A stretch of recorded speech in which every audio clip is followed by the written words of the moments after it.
Hello everyone, Design Dolphin here. Welcome back to LeafCraft. Here we are again with our zombie villagers.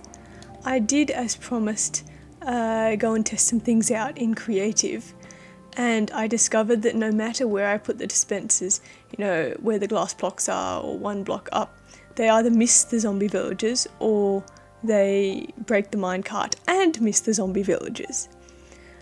So it looks like if I want to automatically shoot them, I might have to take them out of the minecart, which I really don't want to do. That overcomplicates things, and so we're just going to shoot them by hand because I like my minecart system, and I don't want to swap it out for something else. And well, it's automated enough, I think. So we've got a normal bow. We don't want to shoot them with our OP bow because that would probably kill them.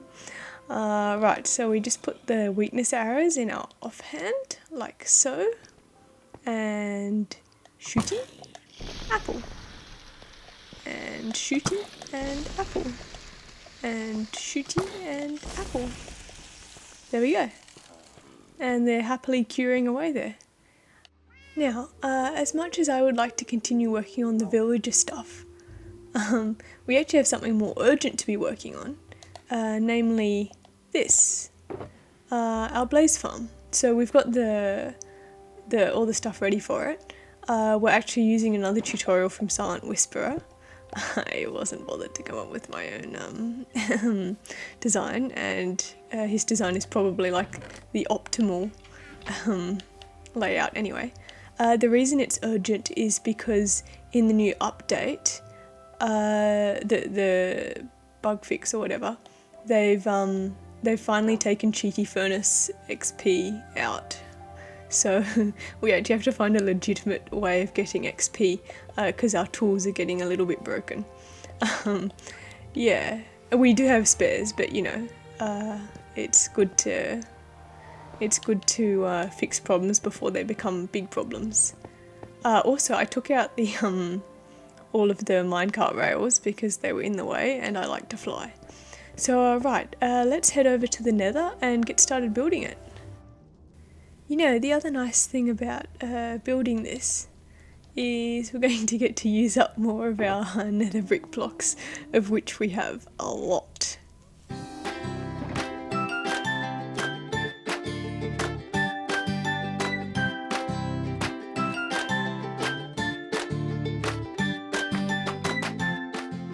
That's one blaze spawner done. We can turn it on. And look, it beats up the blazes and we get XP off of it, which is why we wanted the farm. And down here we have the storage system. And look at that, we've already got some blaze rods and a couple of blaze heads. We can take one of those and put it in Sir Tenley's box. I know these shroom lights, they're very bright compared to the Nether Fortress, but I just wanted to make sure people didn't fall down the steps. Speaking of people falling down things, this is the path from the spawner back to the portal. And I'm thinking this is not very safe, and it might be helpful to have a nice pathway, you know, to get to here, because people are going to be using it more probably to get XP. So we're just going to head back to the base briefly and grab some more materials, and then we'll build up a nice tunnel right here.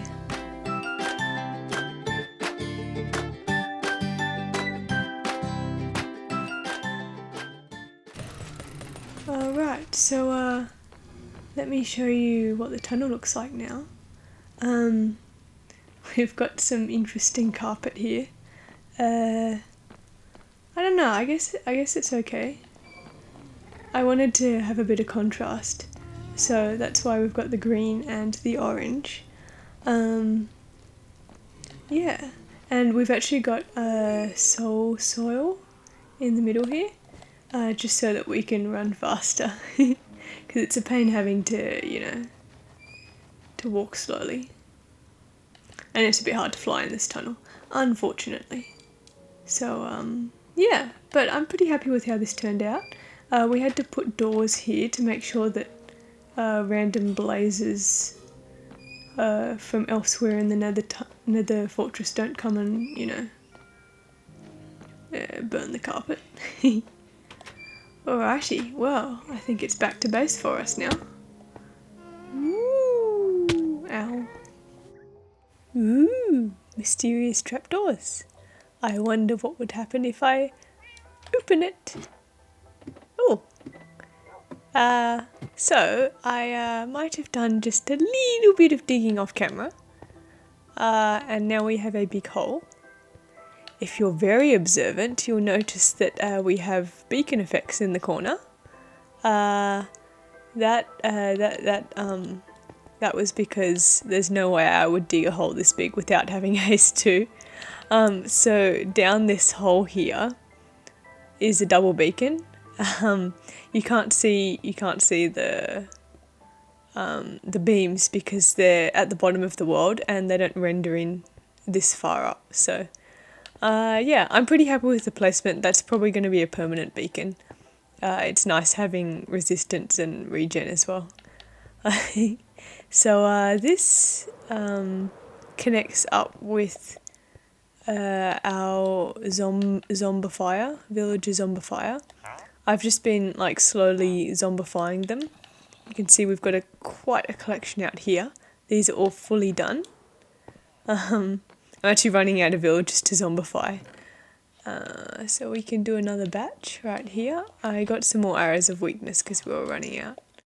Oh yes, I have these special name tags. I thought I should name these zombies, you know. So we're naming them Nom, Nom, Nom, Nom Nom Nom. I thought it was appropriate. Okay, so we've got most of our librarians and half of our farmers. I'm having a bit of trouble with the other farmers connecting to things. That's okay, we can work that out later. So you might be wondering, why have we got a ginormous hole? Also, these slimes are an issue. I don't know what I'm going to do with them. I didn't realise this was a slime chunk when I decided I was going to put my villager trading hall here. So we are going to have our villager trading hall here. I thought it would be very convenient to have it like right under the base, so I can just drop down and grab whatever I need. Oops. Oopsies. There we go.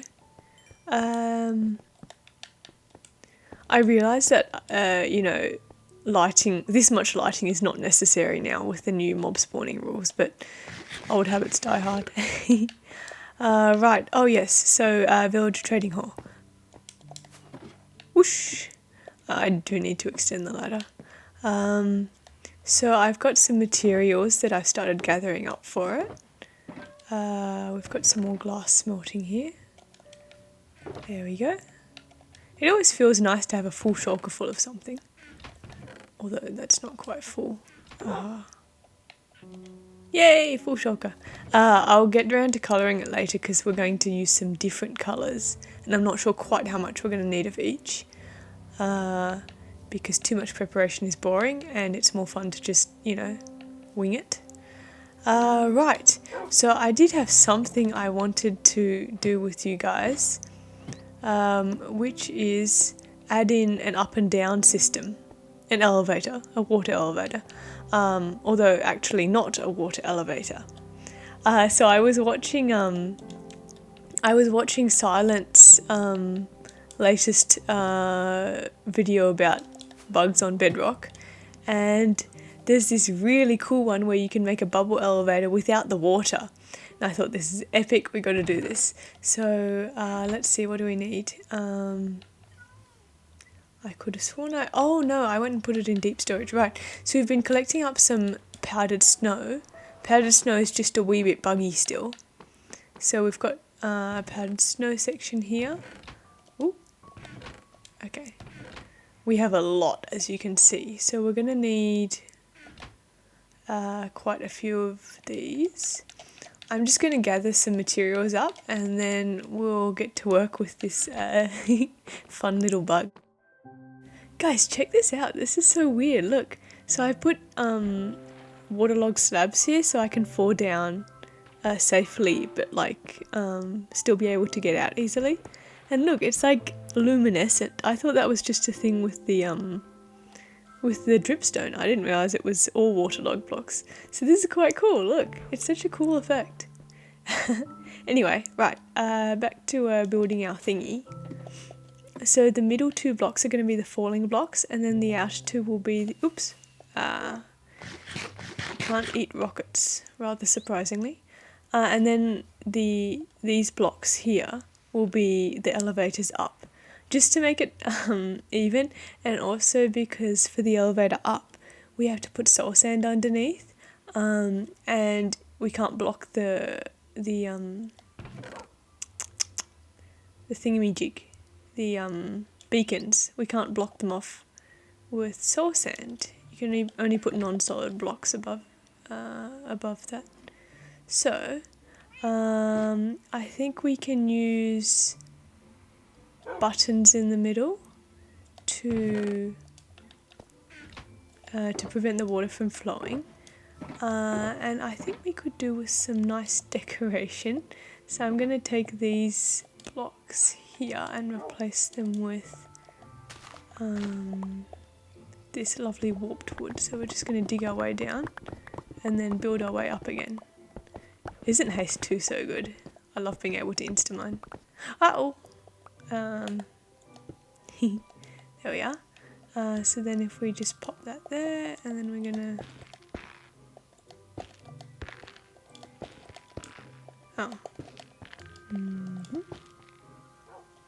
Is it easier to... No, we should do it as we go, otherwise I won't be able to get it all so easily.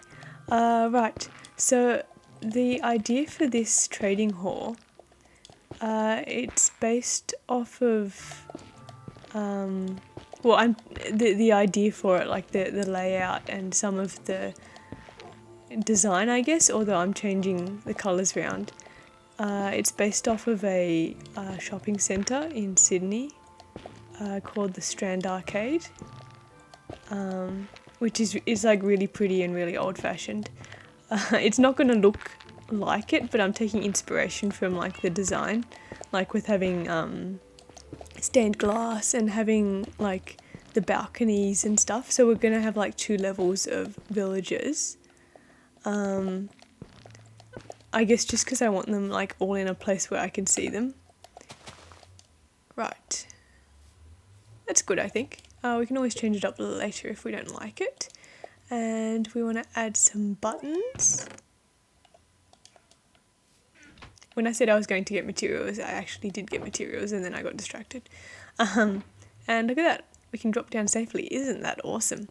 Oh, we got to put oops, got stuck there. We're going to put strip wood there because you can see it. Oh no, there we go. Perfect, beautiful. Rightio, so we want buttons all the way up this, because we're going to have water things on either side. So, well, not water things. We might be able to remove the buttons. I hope we can. That would be really cool. Button. Hey, button. Button. I guess we better stack up. Right. Oh yes, what was I saying? Balconies. So we're going to have balconies, which I think are cool. Probably just 2 levels of villagers, not more. I don't want this thing to be too tall, and it's not like we have that many villagers. Although we can always get more, I suppose. They're quite handy for getting, like the masons, you can get quartz off of them, which is way easier than, having to go to the nether and get like, dig it by hand kind of thing. So, alright. Ow. Okay, the next thing we wanted was glass. We have glass panes here. That's to prevent the water from flowing out on the sides. Ooh. I forgot that I can just fall in the water. Okay, so the glass is going to go on these blocks here. Oops, these 2 blocks. I didn't think about the floor. Dark oak. going to use stripped dark oak for the floor. Ow. Yes, this box. It is a lovely feeling having all these blocks to hand. Okay, drop in the water, drop in the water. Ah, it worked. That's good. I tried doing it with the chest because I have seen Java players use that, but apparently that doesn't work in Bedrock. That or the drop is too high for it to work. That's also possible. And this block here, we want to have our precious soul sand. Aha. And likewise on this side. You may have noticed by now, but I'm a fan of making things symmetrical. And well, I mean, for this build, it's kind of important that it be symmetrical. It's just it's that kind of building. You know, old buildings, they tend to be like really symmetrical and nice. You know, it's and there's a time and a place for having weird architecture. I'm quite happy to do weird architecture, but not here. Here we're doing old-fashioned fancy architecture. It's going to be a bit hard to get the details in, but that's something to worry about for next episode. Do we need... Okay guys, I'm going to think about this wall for a bit more. Okie dokie guys, so I decided on putting copper with the warped wood, oxidized copper. I'm going to use that elsewhere in the trading hall, so it just came to mind. I think it's nice, it frames it well. So we've added in the glass as well, and now we just got to add in the water. So we're just going to use ice. I don't know, that's always worked better for me than kelp. We actually need to go on another ice mining trip soon because because our shop is running out of ice. We have an ice shop. I don't know if I've shown that on camera yet, but we do. It's cool. Hang on a sec. Yep, that's right. Okay, cool. So now we want to use a fortune pick. We're going to need more powdered snow than that. Okay. Whee!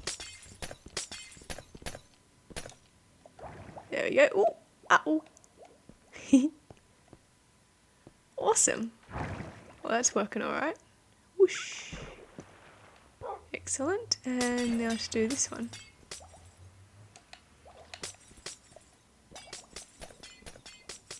All the way down. Oi. Okay. It works. Very good. That looks nice. We should put wood across the front of this. It would look better. And that, and beautiful. This water is so pretty. I hope they leave that bug in, honestly. Okie dokie, so next thing to do, let me think. Ah yes, powdered snow. Right, so if we just pop up here, whoosh, and that's not enough, that's, okay. We're going to take this and another shulker, and we're going to go grab some more, oh, I should empty my inventory, never mind. Plop! And then I believe what we have to do is put powdered snow into the water. So we'll grab a few buckets and go whoosh. Oh! Oh no! Has it been fixed already? No! No! No! I wanted to have an air bubble vator. Wait, if we do it from the top, does it work then? Okay. Science time. Whoosh. Whoosh, whoosh, whoosh. If I put it at the top.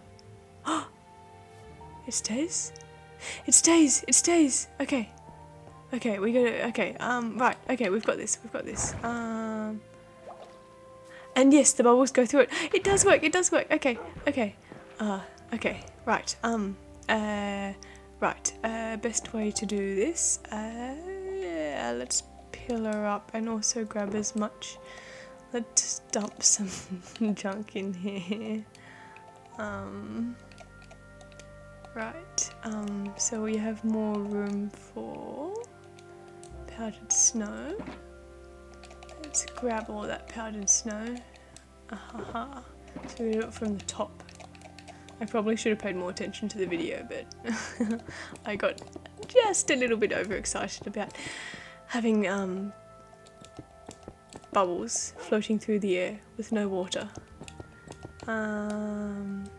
Where? This one? Yes? Oh, it's working, guys! This is so cool! Okay, more buckets. And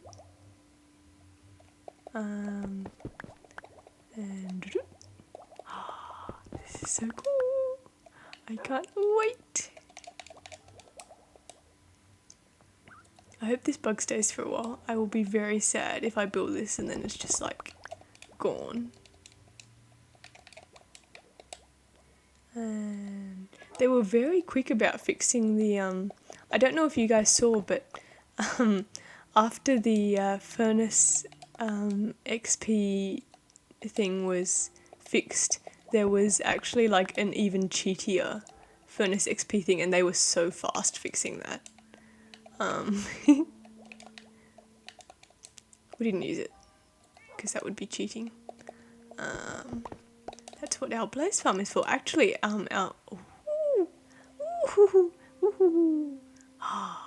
so cool. Okay, so I think what we have to do next is put water on it. Maybe we should put snow on the other one first. Just so we've got it all snowed up and then we can water them at the same time. I think this will be enough.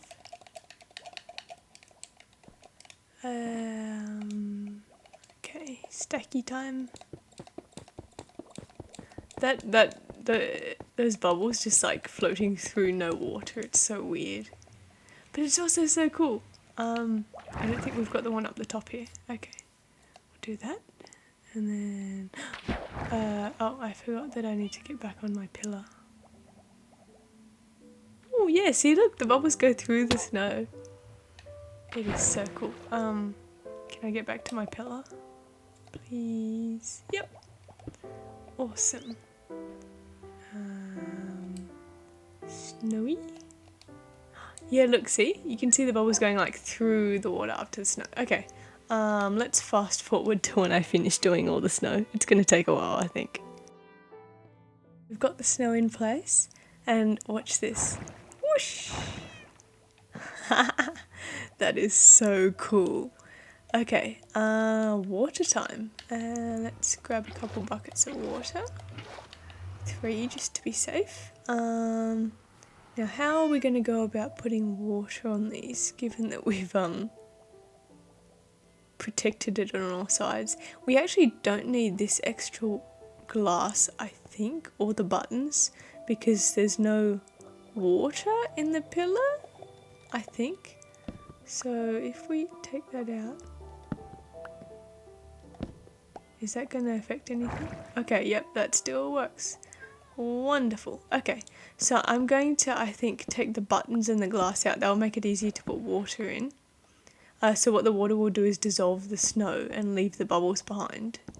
Also, the theory is time to put the water in. Let's do it from the top. Oh, oh, there we go. Okay, so if we just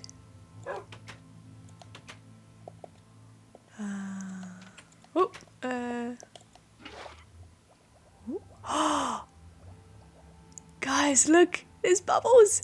We gotta do it on the other side. And pick it up. Floaty bubbles. This is so cool, guys. Wow. Ooh, let's try it out. Whoosh. This is epic. I love this. Oh my goodness. I think I'm just going to spend my time between this episode and the next going up and down my elevator.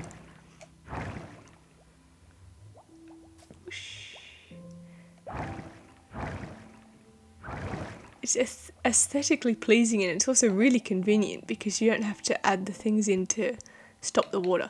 I'm going to leave this glass here because that's more just to look good. I am so happy that we got this. This is so cool. Well, on that lovely note, I believe that's all we have time for today. So thank you very much for watching. I hope you enjoyed. Have a wonderful day, and I'll see you in the next one. Bye!